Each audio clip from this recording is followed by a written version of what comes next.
Good morning, everyone. This is Urhobo Bible reading platform. Today I'm reading Matthew chapter 8, verse 5 to 7 in Urhobo language.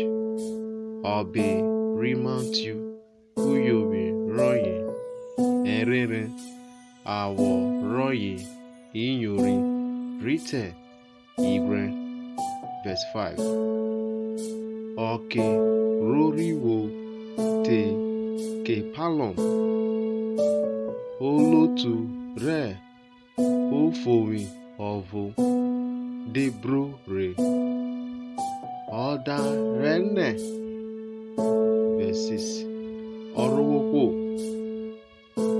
odibome, iroshe, ewenwe, omana, hero, miawo, gangan. Verse 7. Oda takene, meka, rere, mire siwo. Thank you.